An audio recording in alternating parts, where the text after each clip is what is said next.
41 years ago, my mother and father died 5 weeks apart. Spent all of it on sex, drugs, and rock and roll. At one point, I was on death's door knocking. This is Mitch Carson. He went from losing everything to hosting an NBC and making millions through media. Somebody in one of the audiences says, Mitch, you've got a good knack for speaking. I'd like you to fly up to Seattle. I'll pay you to speak. I realized something tremendous called the opportunity to sell one to many. So it got from 1 to 30 people and then 1 to 5 million. But it wasn't just about the money. Mitch used media to turn his life around, and now he's teaching others how to do the same. People have a greater fear of success than they do of failure. But if you push through that pain, the outcome could be tremendous. Face everything and rise. If you've ever wondered how to turn adversity into opportunity, this episode will change how you think about success forever. So, can you tell us how it all started for you and what inspired you to embark on your journey into media and public speaking? 41 years ago, I'll just tell the truth, and I believe in total transparency. This is my story. Everybody's got one. 41 years ago, my mother and father died 5 weeks apart. And I was shocked, only child, and I got left a lot of money, and I spent all of it on sex, drugs, and rock and roll. Ended up almost dead from all the drugs and alcohol that I was consuming. The women didn't kill me, but they almost did. And the result was I decided to live at one point because I was on death's door knocking. Once I decided to live, I sought help and I accepted the love and support and generosity of other hearts of people who then embraced me.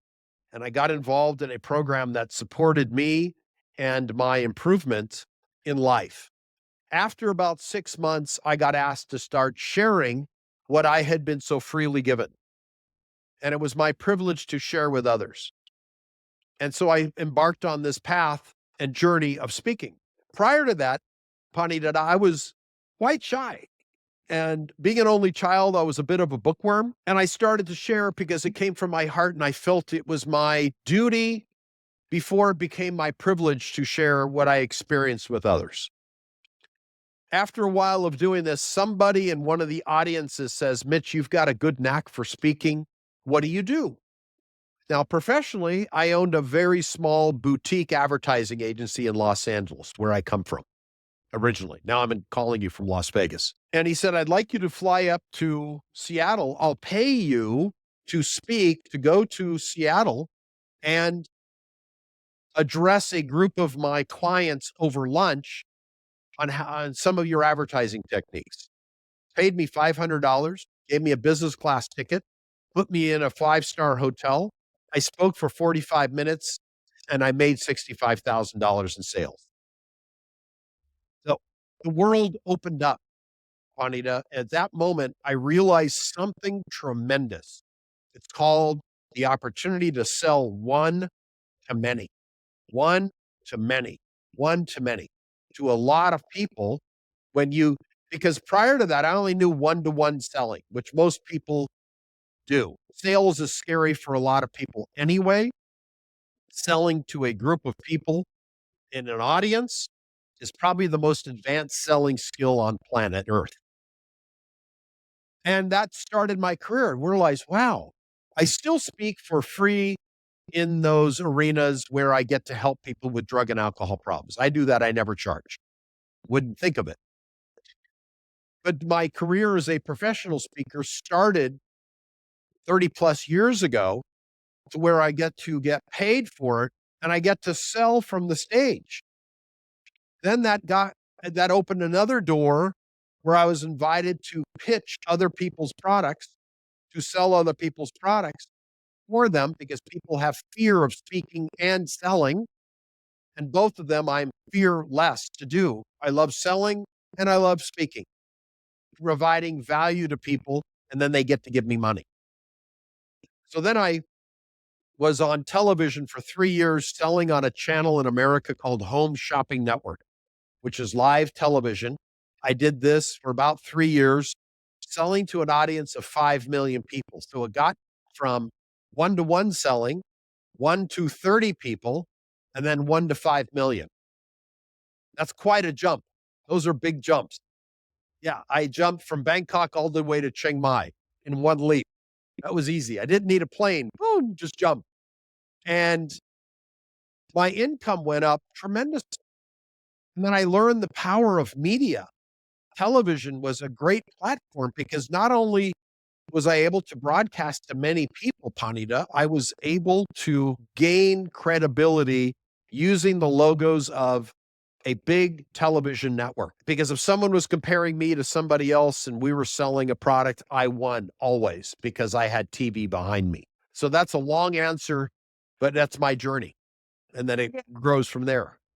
yeah, I think that's a very fascinating journey. I think it's very you very much took an adversity and then turned that into an advantage, right? Because I think a lot Yes, of people a lot of people they feel like they can't really make it and can't be successful if they're at rock bottom.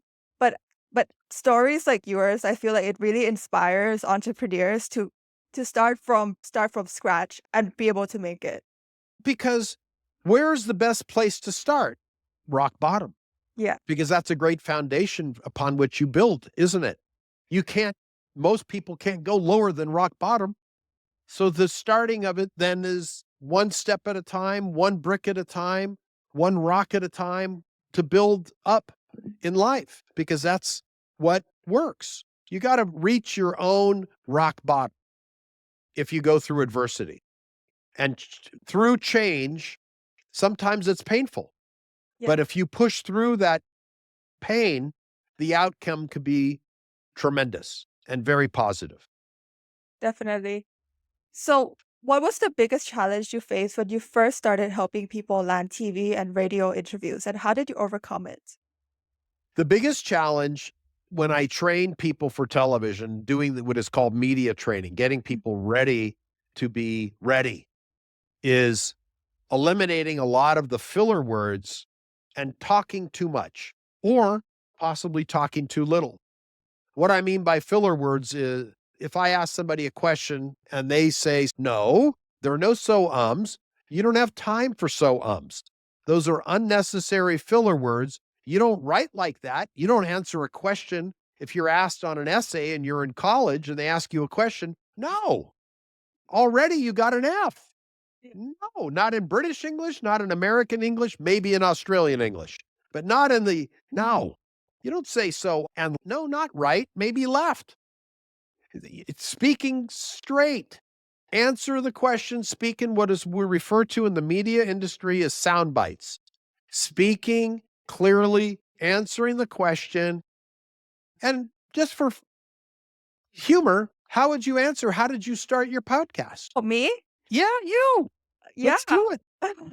how I started my podcast, it was an accident actually. I usually take forever to start projects, but this one I thought of the idea in the afternoon. And in the evening, I was just putting it out everywhere because I was like, you know what? I'm not gonna keep waiting to do things. It used to take me a year to launch something that this podcast took me like a day to launch. And yeah, I just think that like getting over that fear like made me able to like last be in podcasting for the past year. That now I've interviewed 50 people. It's Wow. just yeah, it's been quite a wild journey just from that day, that afternoon where I was just like, "You know what? Let's just decide it right now and let's just publish it this evening. Who cares? What's the You worst thing build that could happen?" Yeah, you started at baseline 0, Yeah, and I yeah. used you as an example to illustrate my point. Sorry to put you on the spot, but I'm not No really worries. sorry. Yeah, you're clearly a doer and a successful mindset person because you took action. You saw the opportunity, you took action, you learned while you were doing it. You just said you could have consumed a whole bunch of different courses, and that gets you into course paralysis Yeah. as opposed to overanalysis. Just do it and you'll learn and improve on the way. That was me. When I went on TV the first time, I didn't have training. I sucked at it, even though I studied broadcast journalism in college. To do it is very different than looking at it on the books or reading about it in the books.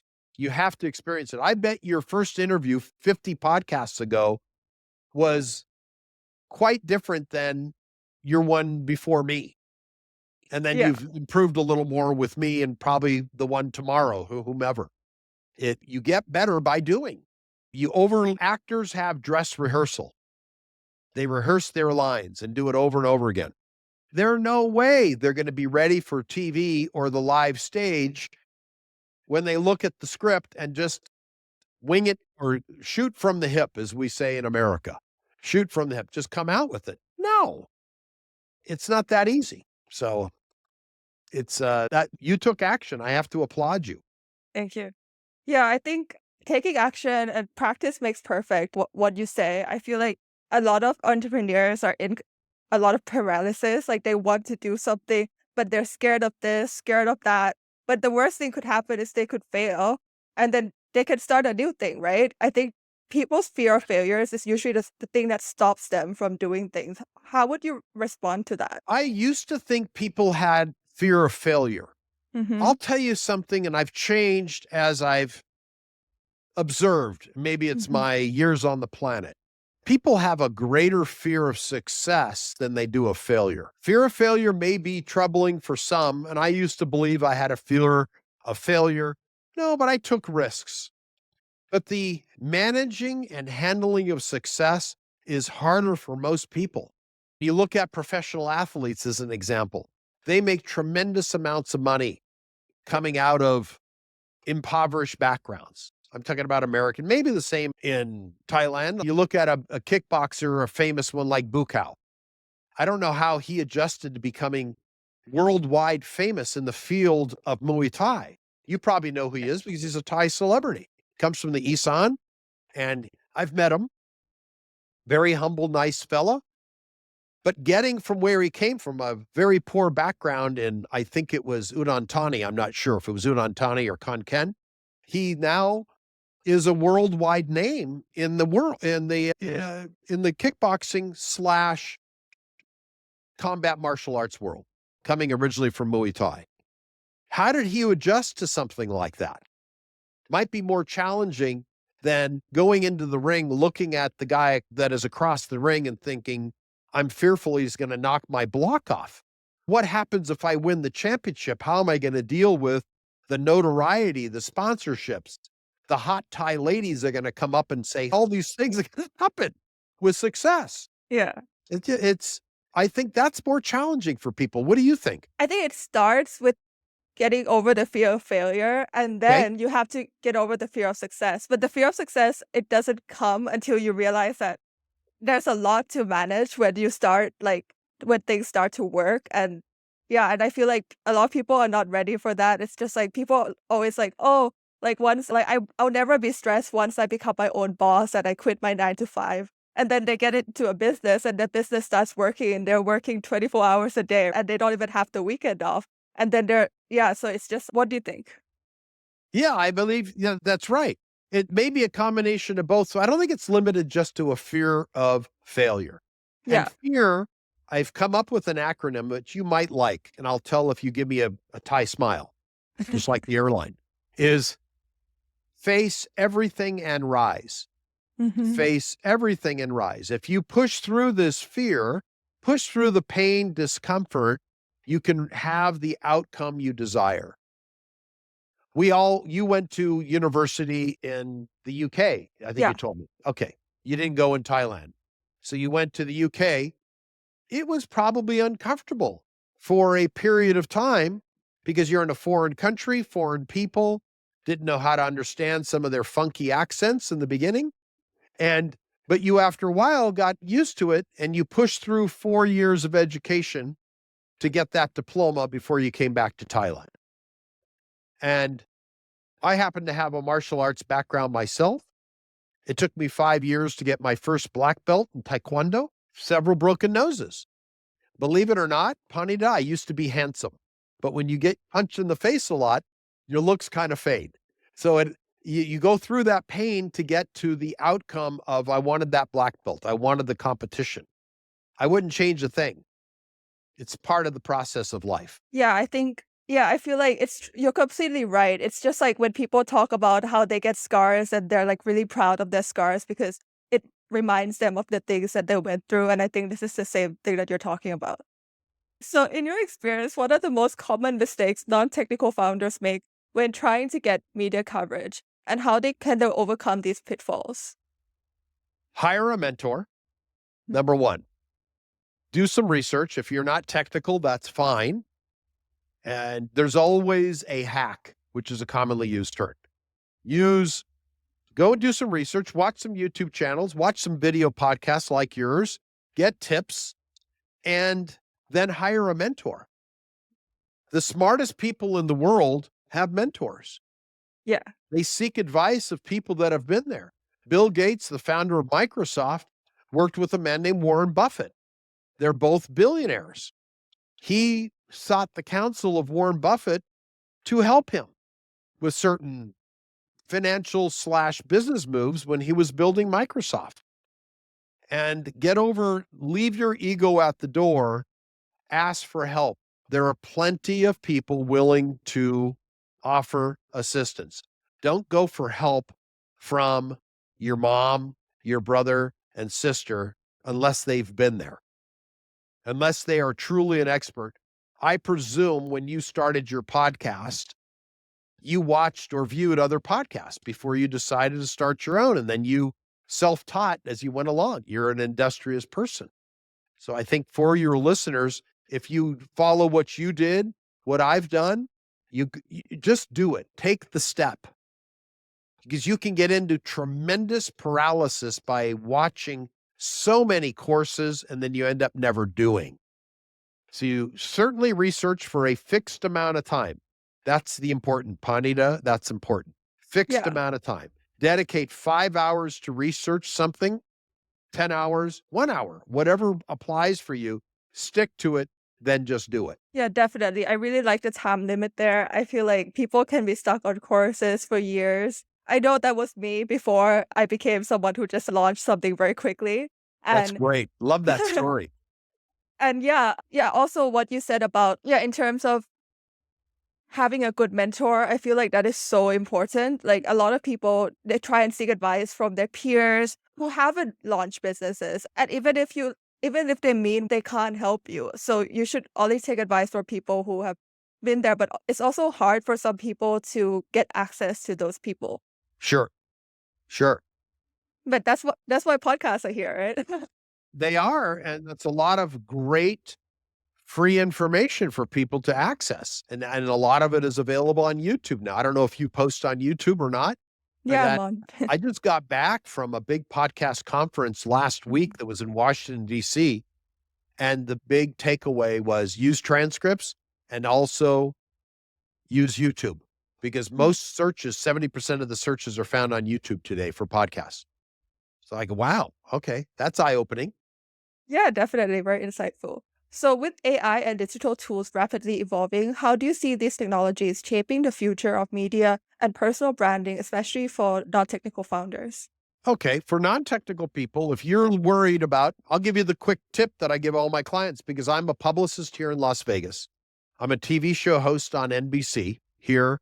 I have my own show that airs called Amazing Authorities. And I have to help people come up with their questions that I get to ask them, supplied questions, and then we go down different rabbit holes. But most struggle at the onset with what questions should I come up with? And they scratch their head. There's something remarkable that came around November of 2022 called ChatGPT. I'm sure you're familiar with it.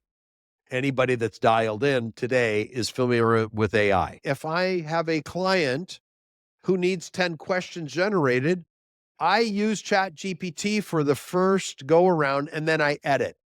It saves me time. I'm a little bit different. I'm a skilled, trained copywriter. So that gives me an advantage to tweak things. But most people can get around this very quickly by utilizing and accessing and commanding ChatGPT, which gives you that two-way communication of having you get 10 great questions. 8 of the 10 are already going to be perfect. You don't need to edit them. 2, you may need to edit a little bit. And that's your job, but that saves you hours of time. That's how I embrace AI today. If I need a script for a video that I'm creating, I'll ask ChatGPT to create one.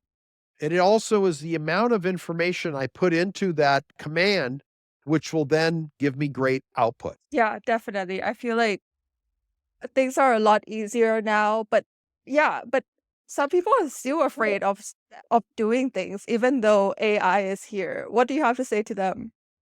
Get over yourself, face your fear, face everything and rise.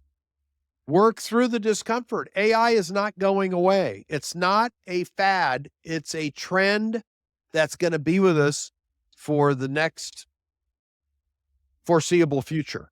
I don't see it going away. The internet is here.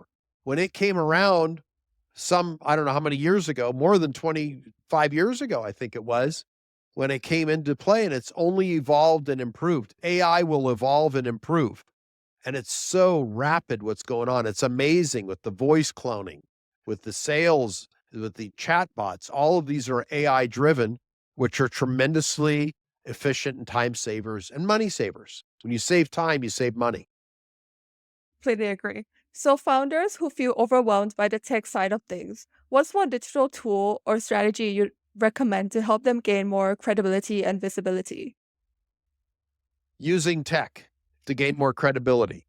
I would say have ChatGPT write a bunch of articles for you, create a one sheet, which can be submitted to podcast hosts like Panida, Waroj, I didn't pronounce that well, sorry.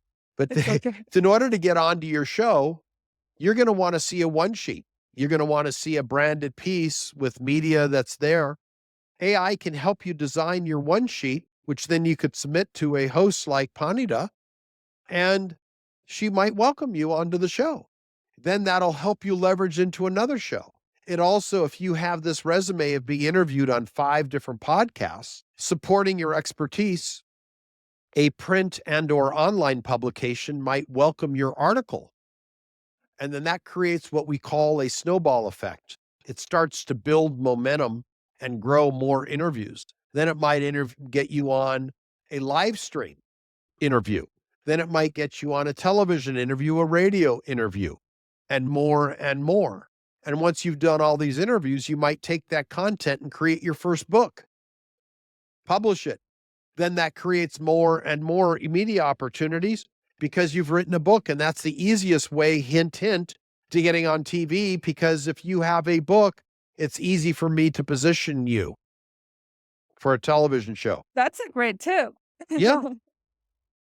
Thank So you. yeah, I feel like the snowballing effect is very true. I feel like a lot of people, they feel if they just do one thing, like it won't really matter, but actually that one thing could lead to so many more opportunities. You got to take the first step before you take the second step, don't you? Yeah, It definitely. starts with the first step. Just take it, then take another step. And it's amazing. I don't know what the number is, but the amount of steps you take will pay off eventually. And then that snowball effect occurs. Like I never say no to media opportunities. Never. Because I know that a new door can open at any moment. When I talk to you, look what happened. You might refer me to someone else who's in the United States, could be in Australia or in the UK, wherever. And if I know somebody that I think would be a good fit for your show, but we took the action, you interviewing me, I submitted my one sheet to you because I was interested and privileged to be on your show.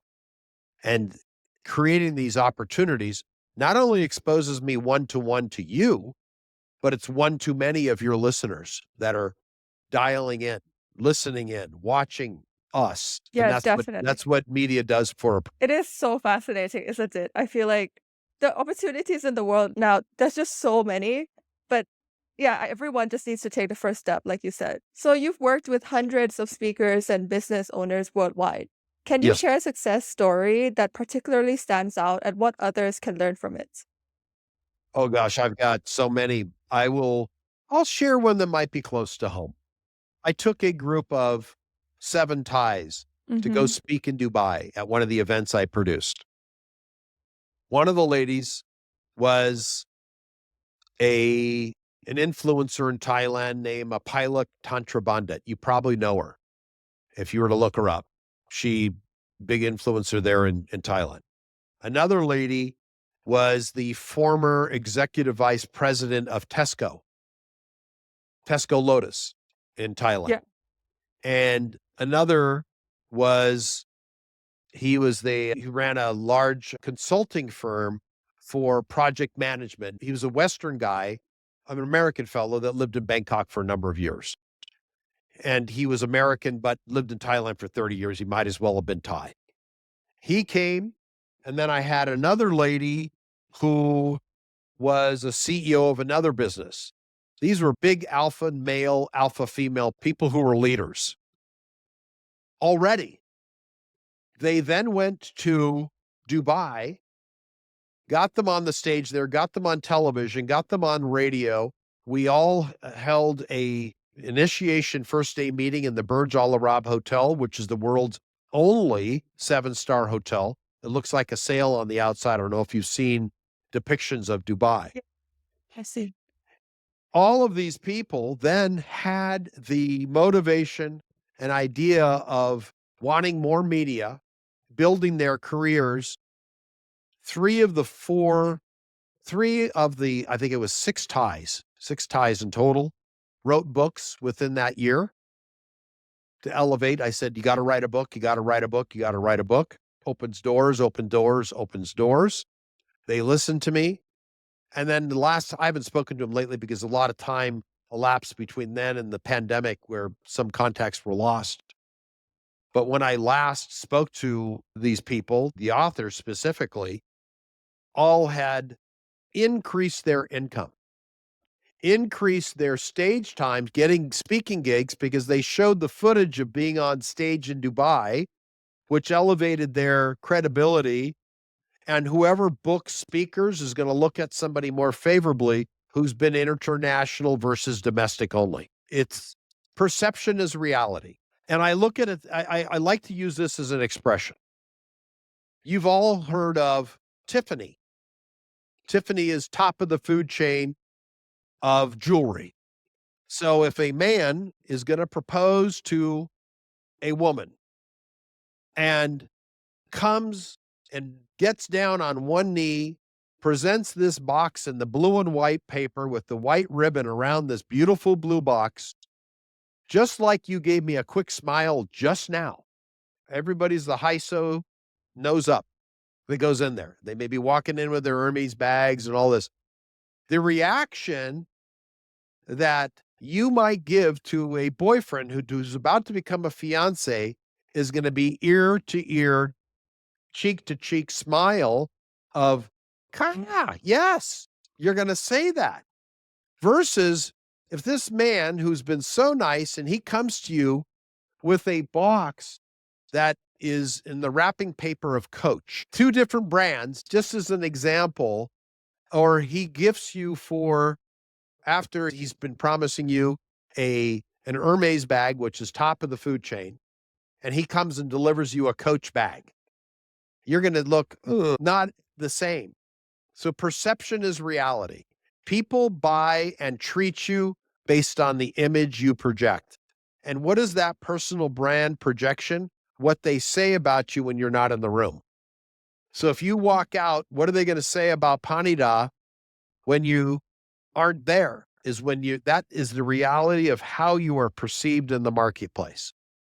And if you are wrapped like Tiffany, you'll be treated like Tiffany. If you are wrapped like Coach, which is mid-level bag, I just know a little bit about handbags. I'm sorry, I can't hear you right now. And if you've been wrapped properly, you're going to get high-level respect. If you're mid-level packaging, you're going to get mid-level respect. So when you ask about the media and exposure, somebody that's been on multiple podcasts, been on radio shows, been written up in newspaper articles, in the Bangkok Post, or in other Wall Street Journal, all of these publications, and has been on stages with prestigious individuals, the respect goes up. It's natural human behavior. It may not be fair, yet it's reality. So it's very much so first you have to perceive yourself as a higher value person in Yes, order for others to perceive you as high value. you got to fake it till you make it. Act like you deserve. Believe you deserve. It has to come from the core fundamental belief. After I wrote my first book, Panida, my income went up 16 times. Why? Because I believed I deserved. I believed I deserved to make the big money that other authors were making because I joined their club. I ticked the right box to be just like them, and my income, there's some will say you make within 5% of your 5 closest friends' income. Who you hang around, who you associate with will determine your income and your success in life. I believe that is sometimes true, not always true, but largely true. And winners hang out with winners, doers hang out with doers, losers lose with other losers. However, you define losers and winners is up to you. That could be a whole philosophical discussion. Yeah. And Yeah. Yeah, I completely agree in that you become who you hang around with. I feel like yeah, your circle matters a lot, but I think for some people they're like quite scared that to get out there and put and I don't know, maybe write a book or do something they want to do, start a business, but they're scared because their circle doesn't support them. What do you have to say to them? just do it. Don't go to the gym and look at the rack of dumbbells. Pick them up. Don't just do one repetition, do multiple. Come back 2 days later and do the same thing. Take little steps, little by little, do some research. You imagine, starts with maybe a dream. You look up and think, okay, I can see myself doing what Panidi does, and she's a podcast host. Oh my gosh. You at one time looked at podcast hosts and thought, until you said, I can do that. And you just simply went out and did it. That's very bold. Not everybody has your mental wiring. And I applaud you for doing that. That's great. You just did it. Some people need a little bit more of hand holding. And if you need more hand holding, get somebody who will hold your hand and won't let go until you can ride the bike without training wheels. We all have to Yeah. start our bicycle riding with training wheels when we're little kids. Did you have a bike as a little kid, Panita? Yeah. Okay, you had a bike. We had training wheels when you were a little Yeah. girl. And then when you became a bigger girl, the training wheels went off and you were able to balance and do it on your own. And then it became second nature and you can glide. Then you can get on a motorbike. But you start with a bicycle. You just don't jump on a motorbike. Start with a bicycle, get better, learn your balance, and then you excel and succeed. And then you think, my gosh, this is so easy. But you have to start and you have to start. Definitely. I think some people they're afraid that they'll lose friends as they like embark on new things. What do you have to say to them as well? Oh, when I started to become successful, a couple things happened.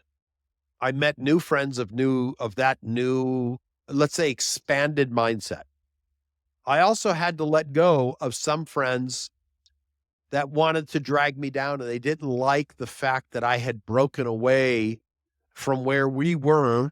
And nothing wrong with these people. Still friends today, but not necessarily as close, because if they live where they were or where I was at that point, I'd be exactly where I was back then. And that wasn't okay for me. I had different aspirations.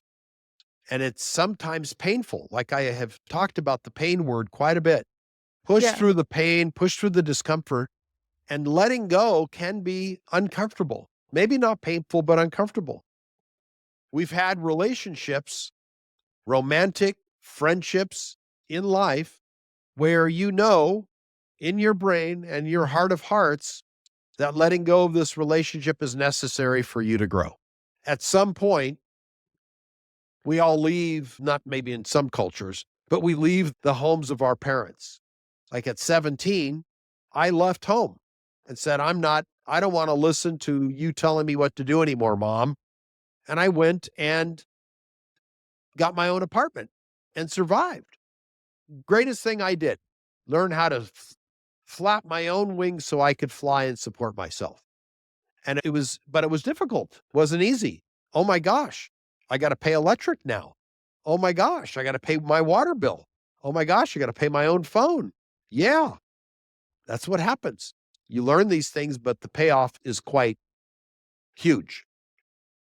So just pushing through the pain, because pain will be there whether or not you're going to achieve your goal or whether or not you're going to stay in the same place, right? So you Yes. just have to choose your pain. Choose your pain and accept it. And Buddha said, this is and I love Buddhism. I studied it in college and I still read a lot of the teachings of Buddha. But the very first line when I took comparative religions in college, this changed my whole perspective on life. Life is suffering. Now get over it.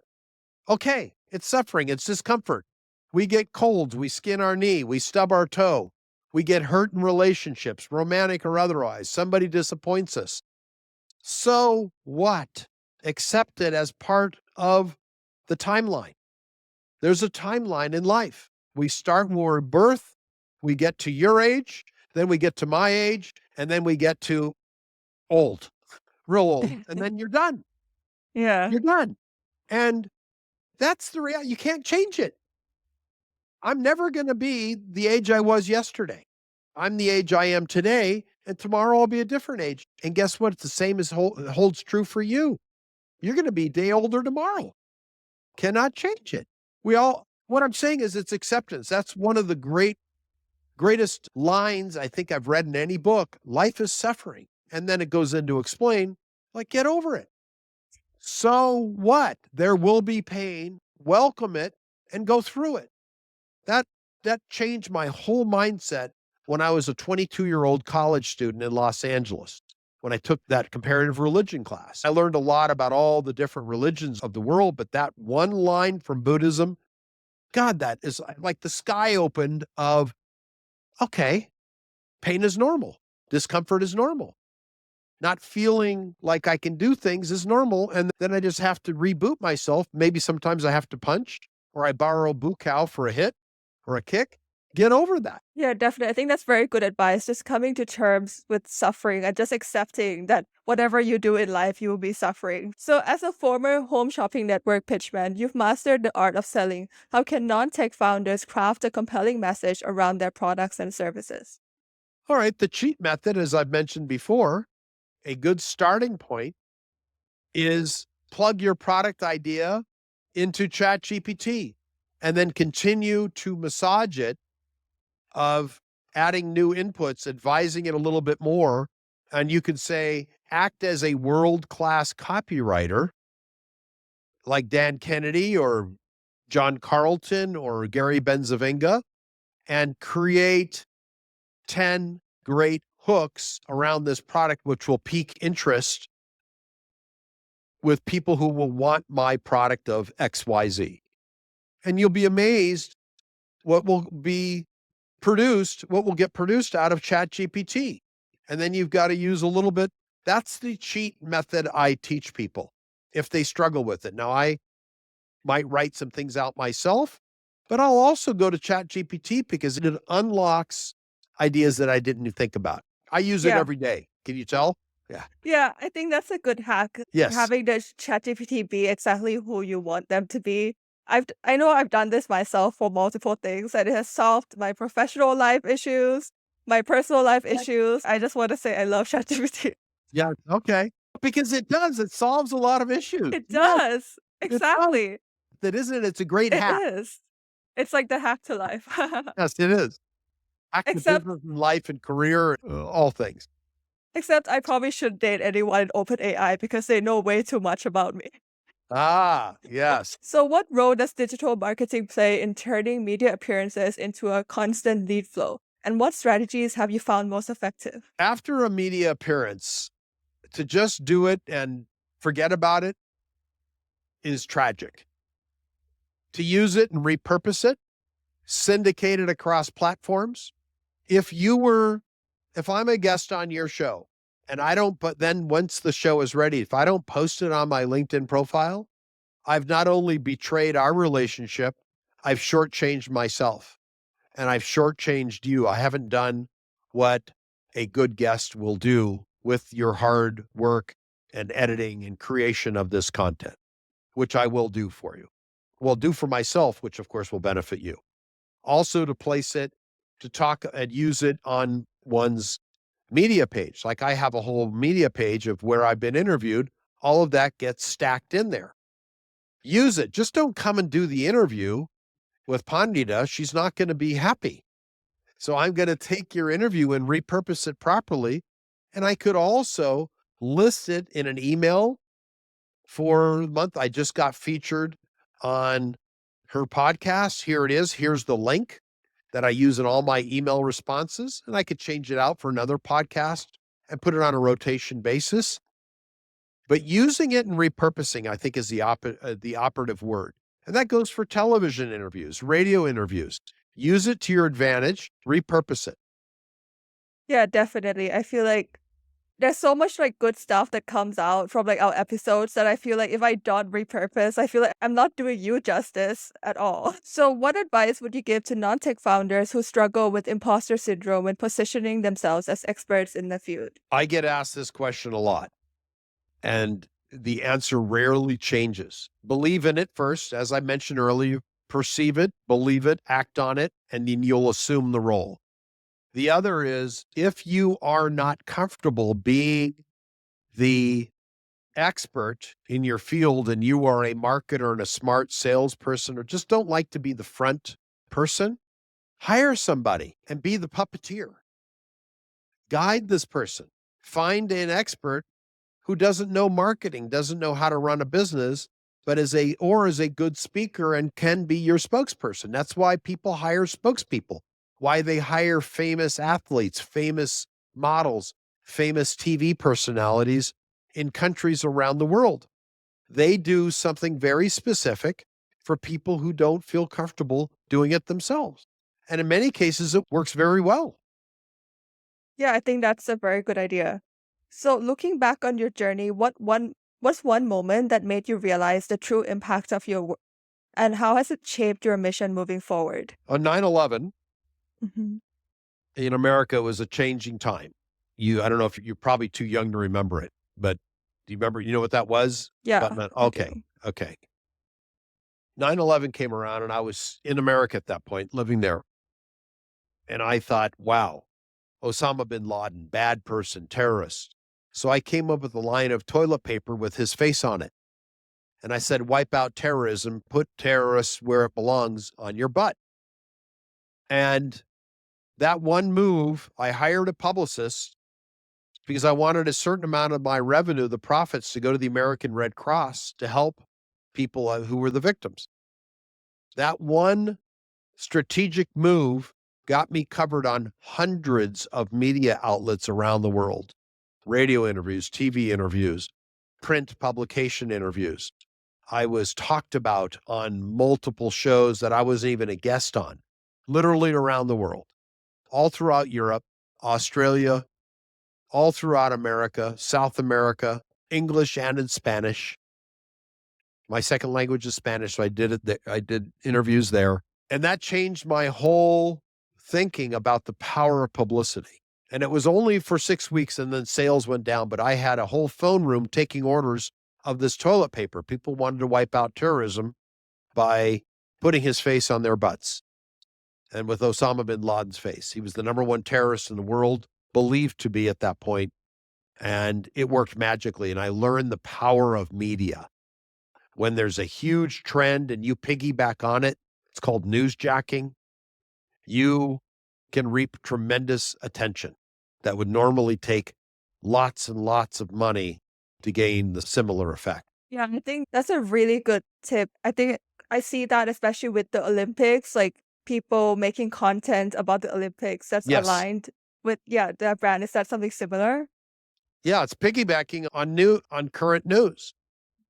And they're commenting about the gold medal of the American team, or the bronze medal dispute with Romania about that American gymnast who was supposed to send it back. If you have comments about that, you're going to get loads of views, loads of comments because it's timely. And you're jacking yourself, you're piggybacking on the news cycle at that moment. Now, to the time to jump on the media bandwagon for the Olympics was when it was occurring, because now people are off it. It's already, it's over. Yeah. It was that window of time. Everything was Olympics, controversy. Now, front page, no one's talking about it. It's done, finished. People are home. Who? What gymnast? What was her name again? They don't care. Oh, badminton in Thailand? Who was that guy or that woman? I think he had the number one badminton lady in the world in Thailand at one time. Maybe she's still there. I remember reading about her. Forgot her name. But she's very popular during the Olympics or maybe the World Championship. And then the rest of the time, you could pass by her right at the end and not know who she is, unless you happen to be a fan of that. So it's definitely about taking everything and making it an opportunity, right? So Yeah. that means you should always have your eyes open and yeah, and just seeing what's out there that you can leverage as well. Yeah, I think this is a very great part to finish our interview with. Thank you so much, Mitch, for coming on the show and sharing all of your insights. I'm sure our audience really appreciated it.